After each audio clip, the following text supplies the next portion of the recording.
Christmas Day has come and gone for another year, and I hope you all had a fantastic holiday period. For a lot of people, that holiday period is still going on until the new year. Something else that's going on until the new year though is the final assignment of the first chapter of Tides of War in BF5. As Overture draws to a close, we get one more weapon to unlock, the AGM M42. You've got until the 5th of January to unlock this one, so don't worry if you're still visiting food heaven after Christmas. You've got some time to work with. So what delightful weapon do you get to use this time? Well, the AGM-42 is a Swedish semi-auto rifle. It saw limited use by the Swedish army from 1942 until the 1960s. Norwegian police troops who trained in Sweden during World War II were also issued with a number of these rifles too. This rifle is for the assault class, in case you hadn't already guessed. So, how do you get it then? Well, this week's assignment is all about completing tasks in Grand Operations, so if you don't like Grand Operations, then you're going to be in for a rough ride. The first part is to simply complete a Grand Operation. Not too much of an issue there, you simply need to hop in and finish the game. No need to win the game either, just yet at least. That being said, you might want to put some time aside for this assignment, because even though the elements of this one are pretty straightforward and easy, even completing a Grand Operation can take an hour depending on how each of the days go. It's worth bearing that in mind when you jump into the first stage. Could be there for a while. If you do get it done though, the next part is to earn 2,600 objective score points in Grand Operations. Of course, this needs to be done separately to finishing the first game, because that part of the assignment will only complete when the game is done. Just make sure you're either on the objective defending or you're pushing it to make sure that your score is counting up. And then you've got 3 routes that open up to you. The top route lets you leave operations if you want to. Instead, it requires you to get 10 headshots in Team Deathmatch, and then after that score 15,000 points in Domination, both of which are pretty straightforward. The headshot one may take some time depending on how comfortable you feel with the game, but you will chalk it off with persistence, and as far as I'm aware, these are headshot kills rather than just headshot hits. The bottom branch instead wants you to kill 3 enemies with grenades or other explosives. Assault is probably the one that you want for that one. And then after that, armor bomb with your squad. Again, you don't have to arm it yourself, just a member of your squad.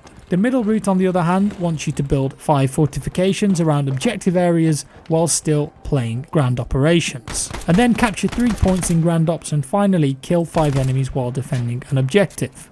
The middle route and the bottom route can in theory be all done in one game by staying in a Grand Op, whereas the top route of course requires you to leave. The very last stage though is simple: win a Grand Operation, so you're probably best sticking with it anyway in case you get the win at the end.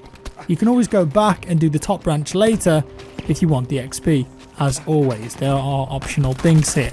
So when you've got the weapon, the AGM, now it's unlocked, what's it like?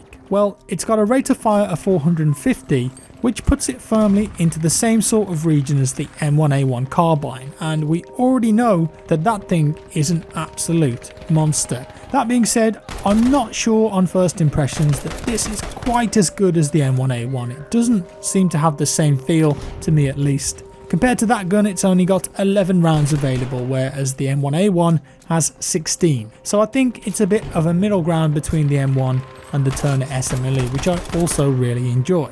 The Turner fires at 360 RPM, so it's a bit slower firing, but it does more damage than the AGM, so there's a trade-off. The AGM does a little bit more damage than the M1A1, but it's a little less accurate, and in all honesty, I don't really think you're going to notice the extra damage at all. It's just so minimal. I think it's still a nice gun though. I enjoyed using it, but I do enjoy using most of the semi-auto guns on the assault class, as they're pretty rewarding and fun to play with. From the time I've had with it though, I'm not sure that it would replace the M1A1 or the Turner as one of my go-to weapons for assault. When it comes to optics, I'd normally put a 3x scope on a weapon like this, just for a good blend of distance and close range shooting, although you can also equip a NIDAR sight too if that's your thing. With this particular gun though, you can equip a close range scope which has a 2x magnification, and I like it. It's actually a really nice scope to use, and it offers up a middle ground between the medium and the more close range scopes. I mostly played with this one and found it to be pretty cool. Sadly, this scope is not available for some reason on the other semi-auto rifles, but you can find it on the recent Selbstlader 1906. One other benefit is that because you don't have a larger scope covering the top of the gun, you're able to use stripper clips and therefore reload faster. And I think that's cool and an impressive level of detail, but of course it would look weird trying to put those clips in with a huge sight in the way. So skill trees, what about the specializations here? Well, for this gun I went full left hand side, which is a little bit different to how I usually spec these guns out, but hopefully I can explain why I've done this. The first choice was the improved ADS speed, a popular choice no doubt. This allows you to aim down the sight 33% faster, and then I opted to stay on the left hand side for the detachable magazines. Normally this wouldn't be my go-to, as the right hand side has improved accuracy in both aimed fire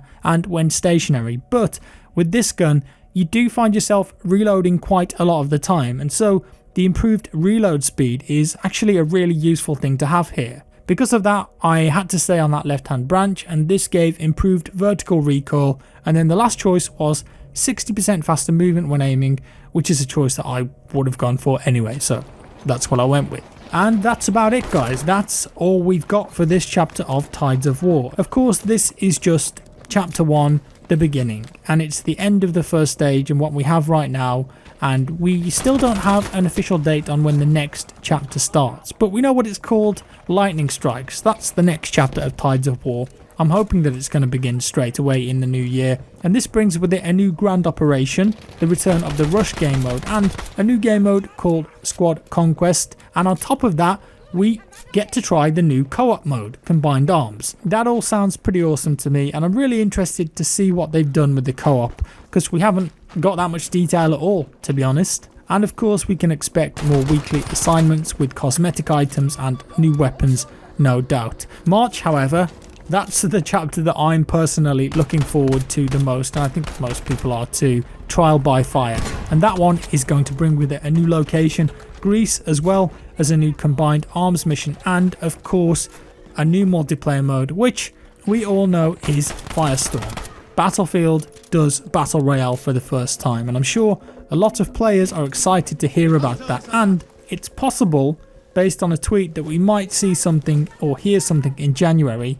Arthur Rohart, who's a Firestorm producer at Criterion Games, hinted on Twitter that that might be the case. We might get to see or hear something in January, and he was replying to someone who wanted a tease, and he said that players would have to wait for the new year to get more info and see you in January. Maybe that's nothing and it simply means just that, or maybe we can get some actual solid info in the new year. After all, the mode is coming out in March, so fingers crossed. In other news, you may have heard as well that it looks like come January you're going to be able to buy in-game cosmetic items with real money. The report suggests that on January 18th the service will go live, allowing players to purchase 500 of the Battlefield coins, boins, for $4.99 and 6,000 currency for $49.99. Now, if this is value for money is down to each individual person, and of course it really depends just how much DICE and EA decide to price each cosmetic item for when you're using the Battlefield coins to purchase them. I'm okay with this because it's all cosmetic. If people want to use their own money to buy certain skins rather than grinding out in-game currency, it really doesn't matter or bother me. If that's what you want to do,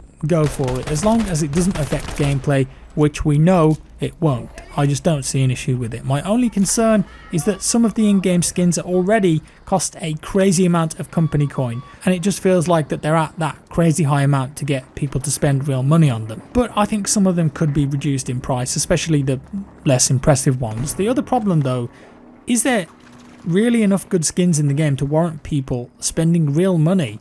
At the moment, I really don't think there is. In terms of weapon skins, there's nothing that jumps out, and the skins that you do have are all generic to all weapons.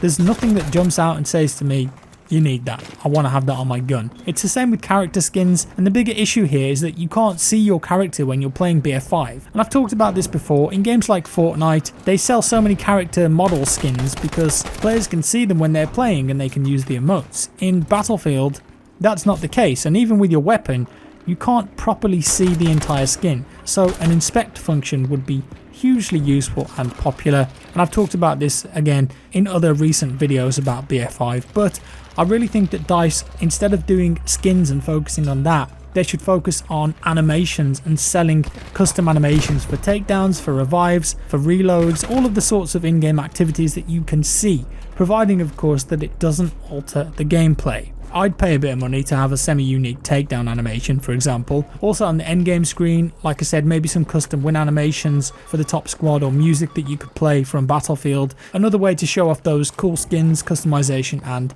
potentially animations that you might want to buy.